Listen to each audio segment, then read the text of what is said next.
안녕하세요. 법무법인청 곽준호 변호사입니다. 오늘은 마약 사건에 대해서 이야기를 해보도록 하겠습니다. 저희 사무실에도 마약 사건에 대한 문의들이 상당히 많이 있는데요.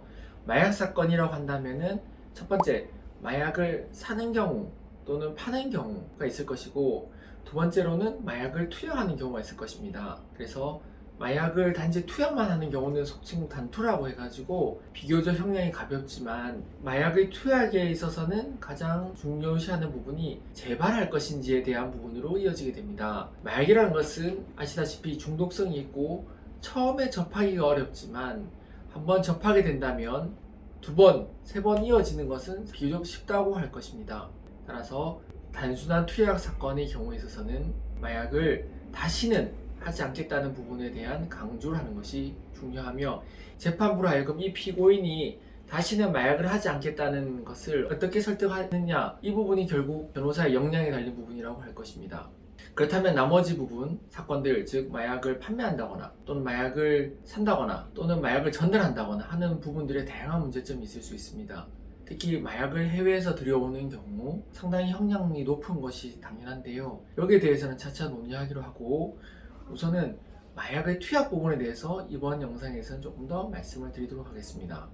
참고로 저희는 마약을 해외에서 가져왔다고 의심받았던 경우, 특히 영리 목적, 그리고 마약을 대중들에게 판매하기 위해서 마약을 들여왔다고 하는 경우에 있어서의 사건 등, 또는 마약을 전달하기로 한 사건, 특히 1심에서 유죄 판결이 선고된 마약 전달 사건에 있어서 저희가 전부 무죄를 받는 등 다양한 경우의 다툼을 성공리에 이끈 경험이 있습니다. 오늘은 마약을 처음에 투약했다고 혐의를 받아서 조사를 받는 경우에 대해서 말씀드리겠습니다. 언제 몇 그램을 투약했냐, 어떻게 투약했냐 하고 수사관이 질문했는데, 대부분 사실 언제 어떻게 투약했는지를 본인이 투약을 했다면 기억이 안 나는 경우가 많이 있을 것입니다. 사실 그걸 다 기억한다는 것도 쉽지가 않죠. 그래서 그런 경우에서는 솔직히 기억이 안 나는 건 기억이 안 난다고 이야기를 하셔도 큰 문제는 없습니다. 마약 사건의 특성상 횟수와 장소를 일일이 다 특정하는 것이 쉽지 않을 수가 있기 때문입니다. 물론 그것이 전부 다 특정이 되지 않는 경우에서는 사건 자체가 논의가 안 될 것인데, 애당초에 그런 경우는 잘 없는 경우가 많이 있습니다.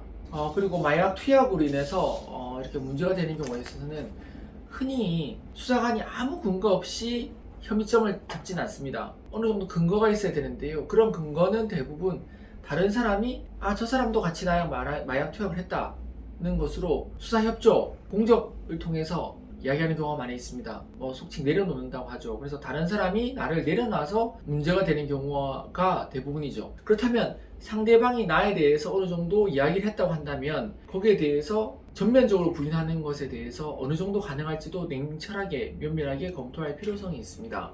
따라서 마약 사건은 구체적인 경우에 대해서 증거 싸움으로 이어지는 경우가 많이 있습니다. 상대방이 나를 제보한 그 진술 증거가 있으면 거기에 대해서 반대되는 증거가 있을 것이고, 기본적으로 투약에 대한 모발이라든지 소변에 대한 반응도 문제가 당연히 될 수 있습니다. 따라서 이러한 증거에 대한 싸움도 철저하게 이루어져야 하는 것입니다.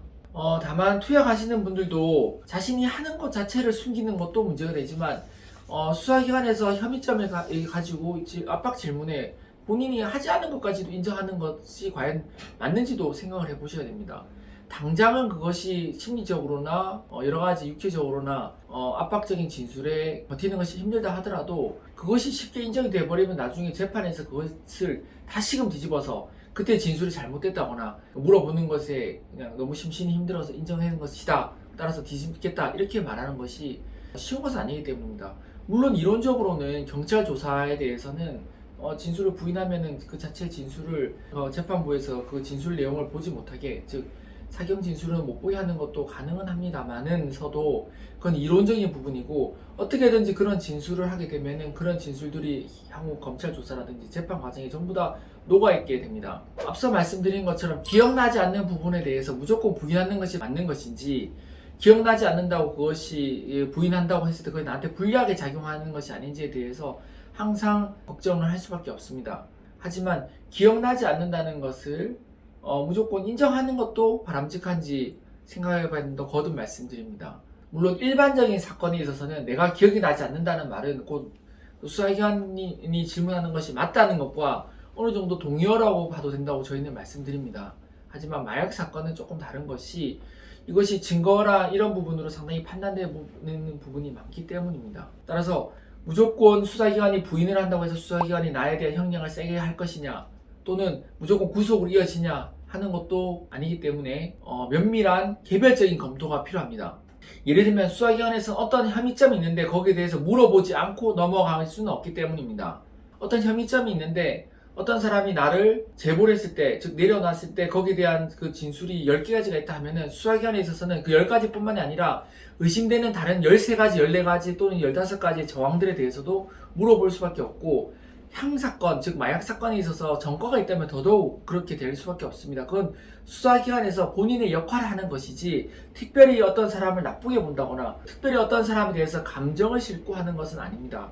따라서 차분하게 기억나지 않는 것은 기억나지 않는다고 부인을 하면 되고 나머지 부분은 결국 수사기관에 판단을 할 것이고 재판부에서 판단할 것인데 그 기준은 당연히 증거가 될 것입니다. 필로폰 투약의 경우에 이제 단순 투약의 경우에 기소유예가 가능했을 것인지 그 부분도 많이 문제가 될 것입니다. 왜냐하면 기소유예 처분을 받고 싶은 것은 단순 투약 사건에 있어서 모두의 가장 희망사항이기 때문입니다. 그 마약 사건에 있어서 기소유예가 되는지를 이미 질문을 하시는 경우에 있어서는 내가 투약은 했다는 것이 어느 정도 인정이 될 것이고 그 다음에 투약에 대한 양성 반응은 있었다는 것이 인정이 되는 경우를 상정할 것입니다. 무죄 싸움 하는 경우에 있어서는 이런 걸 주장을 하진 않죠. 물론 전면적인 무죄 싸움의 경우를 하더라도 항상 양형적인 측면은 고려를 해봐야 되겠지만은 그것은 잠시 논의를 하고 일반적인 경우에 있어서는 필로폰 투약 시 10년 이하의 징역 또는 1억 원 이하의 벌금에 처한다고 규정되어 있습니다. 그러나 이것은 항상 말했다시피 상한선을 규정한 것입니다. 따라서 상한선이 그렇다고 해서 내가 반드시 그 형량을 다 받는 것이 아니냐 하는 부분은 별개의 문제입니다. 본인이 이제 마약 사건에 연루가 되고 마약 사건으로 조사를 받게 되면은 자신이 어느 정도 잘못을 한 것이 있다고 전제하였을 때 심리적 압박감과 정신적 불안감에 시달리게 되고 마음이 많이 약해지게 됩니다. 그런 경우에 압박적인 조사에 당연히 이 조사를 내가 빨리 인정을 해 형량을 잘 받을 수 있고 이 조사에 내가 부인을 하게 되면 형량을 높게 받고 심지어 구속으로 이어지지 않느냐 하는 불안감을 누구나 느끼게 되고 심리적으로 수사기관에 동조가 되는 경우도 있습니다. 하지만 이러한 불안감에 시달린다고 해서 본인이 하지 않은 것, 기억나지 않는 것까지 무조건 인정을 하는 것은 바람직하지 않다는 점을 말씀드립니다. 오늘은 마약 사건 중에서도 투약으로 조사를 받게 되었을 때 거기에 대해서 전부 부인을 하는 것이 가능한지 본인이 특히 기억나지 않는 부분은 기억나지 않는다고 말하는 것이 맞는지 왜냐하면 수사기관에서는 수사받을 때 당신이 이렇게 계속 부인만 하면은 안 좋은 결과가 있을 것이다 라고 고지를 하기 때문에 심리적으로나 정신적으로 상당히 많이 힘든 상태에서 모든 걸 놓고 싶다 이러한 유혹에 빠질 수가 있습니다. 그러나 전면적인 인정이 반드시 좋은 것만은 아니며 세부적인 경우에 있어서는 저희 변호사 사무실에 문의 주시면 어떤 경우에 인정을 하는지 어떤 경우에 대해서는 어느 정도 부인을 해도 되는지 이런 것을 면밀하게 검토를 해서 말씀을 드리도록 하겠습니다. 따라서 마약 사건으로 고민을 하고 계시다면 저희 사무실에 문의를 해주시면 저희가 친절하게 상담해 드리도록 하겠습니다. 당연히 저희는 모든 경우에 있어서 다 성공 사례가 있으므로 성공 사례를 놓고 나의 경우는 과연 어떻게 처벌받을 것인지를 말씀드릴 수가 있습니다. 이상 법무법인청 곽준호 변호사였습니다. 감사합니다.